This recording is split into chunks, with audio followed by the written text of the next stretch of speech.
بسم اللہ الرحمن الرحیم۔ ناظرین السلام علیکم ورحمۃ اللہ وبرکاتہ۔ میں حکیم ثناء اللہ نظم مدرسہ ابو ہریرہ مین روڈ میلسی ضلع بہاڑی پنجاب پاکستان آپ کی خدمت میں اپنی 16ویں ویڈیو کے ساتھ حاضر خدمت ہوں۔ ہمارے یہ جو ڈاکٹر محسن صاحب ہیں نا، انہوں نے اصرار کیا تھا کہ عید الاضحیٰ پر قربان ہونے والے جتنے جانور ہیں ان کے طبی سائنٹیفک اور بہترین قانونی طور پہ جو فوائد ہیں وہ بیان کیے جائیں۔ تو ان کے اصرار پر میں نے یہ تقریباً 4 ویڈیو بنا چکا ہوں اور یہ 5ویں ویڈیو ہے۔ ان 4 ویڈیو میں میں نے اونٹ کے اور اونٹنی کے فوائد، بکرے اور بکری کے فوائد، گائے اور بیل کے فوائد، بھینس اور بھینسے کے فوائد میں نے بتائے تھے۔ اور آج کا جو میرا موضوع ہے وہ ہے دمبے اور بھیڑ کے فوائد۔ تو ناظرین، یہ جو دمبا اور بھیڑ ہے نا، یہ بڑی عظمت والا جانور ہے اور یہ پہلا جانور ہے کہ جس کی نظر یعنی منت اللہ پاک نے قبول فرمائی ہے۔ جب سیدنا آدم علیہ السلام کے 2 بیٹے حضرت حابیل اور قابیل ان کا آپس میں اختلاف ہوا تھا، تو اس وقت سیدنا حابیل رضی اللہ عنہ نے اپنے بھائی قابیل کو فرمایا تھا کہ دیکھو بھائی، لڑائی مت کرو، ہم ایسا کرتے ہیں کہ اپنی اپنی جو نظر ہے نا یہ اللہ کے حضور پیش کرتے ہیں۔ جس کی نظر اللہ نے قبول کر لی تو بس یوں سمجھ لیں کہ وہ آدمی حق پر ہے اور دوسرا آدمی لڑائی نہ کرے۔ چنانچہ ایسا کیا انہوں نے کہ اپنی اپنی نظر کو لے کے پہاڑ پہ چلے گئے، اور اس وقت ہوتا یہ تھا کہ جس کی نظر اللہ نے قبول کرنی ہوتی تھی نا، تو ایک آگ آسمان سے آیا کرتی تھی اور اس کی نظر کو اچک کر لے جایا کرتی تھی، نظر کو اٹھا کر لے جایا کرتی تھی۔ تو اس وقت حضرت حابیل نے اپنے لیے دمبا کھڑا کیا اپنی نظر کے لیے، تو وہ ایک آ گئی اور وہ دمبا لے کے چلی گئی، اور وہ دمبا جنت کے اندر چلا گیا۔ جنت کے اندر وہ پلتا رہا، وہاں کا وہ گھاس وغیرہ کھاتا رہا۔ پھر ایک وقت آیا کہ جب سیدنا ابراہیم خلیل اللہ علیہ السلام کو اللہ نے فرمایا تھا کہ اپنے لخت جگر کو میری راہ میں قربان کرو، تو سیدنا ابراہیم علیہ السلام نے اپنے بیٹے اسماعیل کو ذبح کرنے کے لیے تیار کر لیا، گردن پہ چھری رکھی ہوئی۔ یہ سارا واقعہ آپ نے سنا ہوا ہے۔ چھری چل نہیں رہی تھی تو اللہ نے دمبا آسمان سے جنت سے نیچے بھیج دیا۔ یہ وہی دمبا تھا جو حضرت حابیل رضی اللہ تعالی عنہ کے نظر والا دمبا تھا۔ پھر اس کو ذبح کیا گیا۔ پھر الہ العالمین نے بھی اس کی عظمت کو بیان کرتے ہوئے فرمایا کہ وَفَدَيْنَاهُ بِذِبْحٍ عَظِيمٍ، ہم نے ان کو ایک بڑی عظمت والا ذبیحہ یعنی دمبا عطا کیا۔ ابو داؤد شریف میں اور ابن ماجہ شریف میں ایک حدیث بھی ہے کہ حضور صلی اللہ تعالیٰ علیہ وسلم نے سینگوں والے 2 عدد خسی مینڈھے جو چت قبرے رنگ کے تھے ان کو آپ نے ذبح فرمایا، اور قبلہ رخ ان کو لٹا کر آپ نے ذبح فرمایا، اور یہ دعا پڑھی، یہ جو عام دعا ہم پڑھتے ہیں قربانی کے موقع پر کہ انی وجہت وجہ للذی فطر السماوات والارض حنیفا وما انا من المشرکین، کہ میں اپنی ساری توجہ یکسو ہو کر زمین و آسمان کے پیدا کرنے والے کی طرف کرتا ہوں اور میں مشرکین میں سے نہیں ہوں۔ پھر اللہ کے پاک پیغمبر نے دعا فرمائی کہ اللہم منکا ولکا وعم محمد و امتہ بسم اللہ اللہ اکبر ثم ذبح، کہ اللہ کے پاک پیغمبر نے دعا کی کہ یا اللہ، یہ تیری رضا کے لیے تیری ہی عطا سے میں قربانی کر رہا ہوں، اور یہ مجھ محمد صلی اللہ علیہ وسلم کی طرف سے اور میری امت کی طرف سے ہے۔ بسم اللہ اللہ اکبر کر کے آپ نے اس کو ذبح فرما دیا۔ تو یہ اللہ کے پیغمبر نے جو قربانی کی ہے یہ بہت بڑی قربانی تھی، آپ نے اپنی طرف سے بھی کی، اپنی امت کی طرف سے بھی کی ہے۔ اب میں آتا ہوں ذرا اس کے طبی فوائد بیان کرنے کے لیے۔ آپ ذرا ان فوائد کو ذرا غور سے سن لیں، اور یہ جو فوائد ہیں یہ سارے کے سارے جو فوائد ہوتے ہیں نا یہ میں بیان نہیں کرتا، میں کچھ فوائد بیان کرتا ہوں تاکہ ویڈیو جو ہے یہ لمبی نہ ہو جائے۔ اگر میں ایک جانور کے فوائد بیان کرنا چاہوں تو 3 گھنٹے کی جو ویڈیو ہوتے ہیں یہ بھی بہت کم ہے۔ اچھا، آپ ذرا غور سے سن لیں، میں مزید باتیں نہیں کہتا، فضول باتیں کرنے کی میری عادت نہیں ہے، نہ اپنی تعریفیں کرتا ہوں میں۔ تو میں یہ بتانا چاہ رہا ہوں کہ جو دمبا ہے یا بھیڑ ہے اس کا جو گوشت ہوتا ہے نا یہ ٹھنڈا ہوتا ہے، اور یہ گرمی کے مریض کے لیے یہ بہت بہترین ہوتا ہے، اور اس سے اس کی گرمی بھی نکل جاتی ہے، اور یہ جلد ہضم بھی ہے، اور یہ اس کو فائدہ بھی دیتا ہے اور بدن کو موٹا تازہ بھی کرتا ہے۔ اور یہ جو بعض عورتیں ہوتی ہیں کہ جنہیں ڈلیوری، بلکہ اب تو اکثر ایسا ہونے لگا ہے کہ ڈلیوری میں آپریشن کی ضرورت پیش آتی ہے، تو یہ دمبے کا، یہ بھیڑ کا جو گوشت ہوتا ہے اس کے کھلانے سے آپریشن کی ضرورت نہیں پڑتی، کیونکہ یہ اندر رطوبتیں پیدا کرتا ہے۔ جو لیز دار مادہ ہوتا ہے نا جس کی ضرورت ہوتی ہے، جس کی وجہ سے نہ ہونے کی وجہ سے آپریشن کرنا پڑتا ہے، وہ مادہ پیدا کر دیتا ہے۔ اور پیدائش کے بعد ایک اور فائدہ بھی سن لیں کہ پیدائش کے بعد جن عورتوں کا دودھ بہت زیادہ بنتا ہے اور وہ بعض اوقات ڈاکٹر روک دیتے ہیں کہ بچے کو دودھ نہ پلایا جائے، تو ایسی عورتوں کا جو پستان ہوتا ہے ان کے اندر جو دودھ رک جاتا ہے تو وہ دودھ رک کر زخم پیدا کر دیتا ہے۔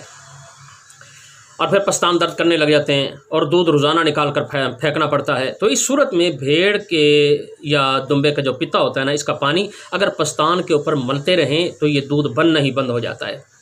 اور ایک فائدہ رسول اللہ صلی اللہ تعالیٰ علیہ وسلم نے بھی بیان فرمایا ہے۔ آپ نے اس کو بھیڑی اور دمبے کی جو دم ہوتی ہے نا، عرق النساء کے لیے اس کی بڑی تعریف کی ہے۔ آپ نے فرمایا اس دم کے جو ہیں وہ 3 حصے کر لیے جائیں، تو روزانہ ایک حصے کی یخنی بنا کر مریض کو پلائی جائے تو یہ درد اس کا ختم ہو جاتا ہے۔ بھائی ایک بات یاد رکھ لیں کہ یہ جو دائیں ٹانگ کا درد ہوتا ہے نا، یہ عرق النساء والا درد، وہ لوگ اس کو استعمال کریں، اس سے بڑا فائدہ ہوتا ہے۔ اور یہ جو دمبے یا بھیڑ کا جو تازہ گرم خون ہوتا ہے، جیسے ذبح کرتے وقت نکلتا ہے، تو یہ اگر یہ برس کے داغوں پر، پھل بہری کے داغوں پر لگا دیا جائے تو یہ فوری طور پر رنگ بھی تبدیل کر دیتا ہے۔ اور یہ بھیڑ کی جو کلیجی ہے یا دمبے کی کلیجی ہے، اسے توے پر جلا کر راکھ کر لیا جائے اور اسے پیس کر دانتوں کے اوپر اگر منجن کے طور پر استعمال کیا جائے تو یہ دانت بھی فوراً سفید کر دیتا ہے۔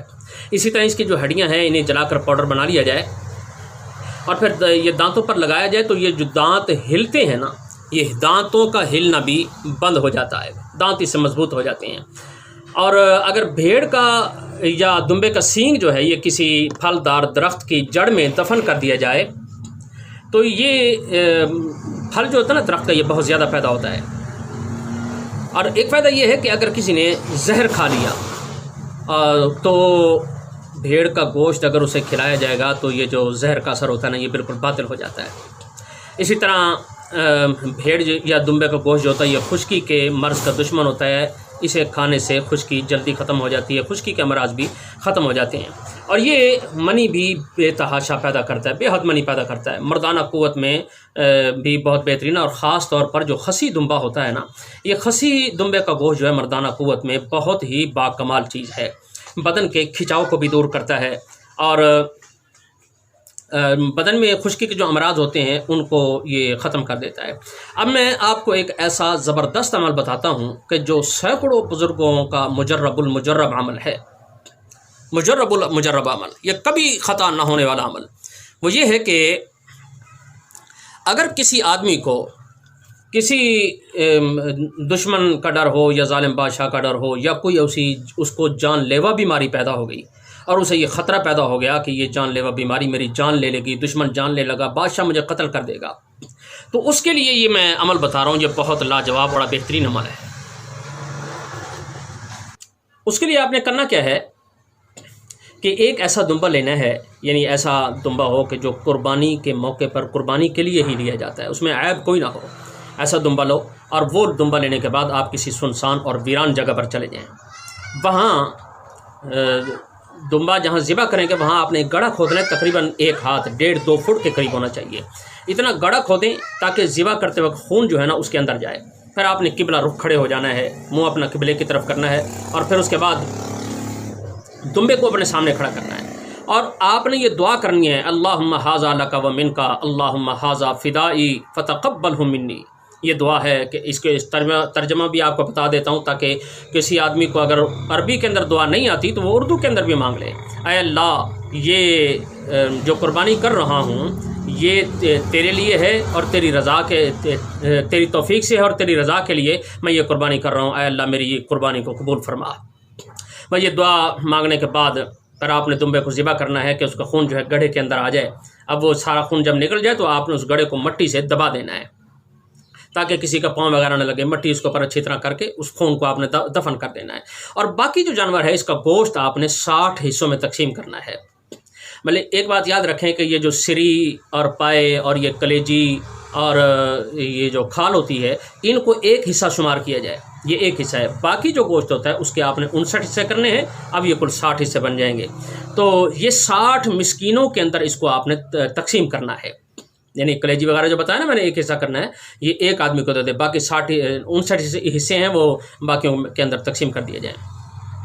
ایک بات یاد رہے کہ اس کی ایک بوٹی بھی گھر میں نہیں لانی، نہ خود کھانی ہے، نہ دوست احباب کو دینی ہے، نہ رشتہ داروں کو دینی ہے، چاہے وہ جتنے ہی مستحق کیوں نہ ہوں۔ انشاءاللہ تعالیٰ یہ عمل ایسا عمل ہے کہ اس سے جان محفوظ ہو جائے گی۔ اور یہ عمل جو ہے نا علامہ بونی رحمۃ اللہ تعالیٰ علیہ نے اپنی کتاب لمعۃ النورانیہ میں لکھا ہے اور ہم نے اس عمل کو دشمن سے حفاظت اور جان لیوا بیماریوں پر سینکڑوں مرتبہ آزمایا ہے۔ بیماری تو اپنی موت آپ مر جاتی ہے، اور یہ جو دشمن ہوتا ہے نا، یہ یا تو بیمار ہو کر گر جاتا ہے یا مر جاتا ہے، یا اسے اپنی جان کے لالے پڑ جاتے ہیں۔ تو یہ عمل بہت بہترین عمل ہے۔ ویڈیو بہت لمبی ہو رہی ہے، اس لیے میں خوابوں کی تعبیر بتانے سے آج میں معذرت چاہتا ہوں۔ بس ایک گزارش کرتا ہوں کہ ایسی مفید ترین باتیں جاننے کے لیے میرا چینل بزم باہو ہے، اس کو آپ سبسکرائب کر لیں اور بیل آئیکن کے بٹن کو بھی کلک کریں۔ انشاءاللہ تعالی یہ جو ویڈیو بنے گی وہ سب سے پہلے آپ کی طرف آئے گی۔ آپ کا بہت بہت شکریہ۔ وآخر دعوانا ان الحمد للہ رب العالمین۔ السلام علیکم ورحمۃ اللہ وبرکاتہ۔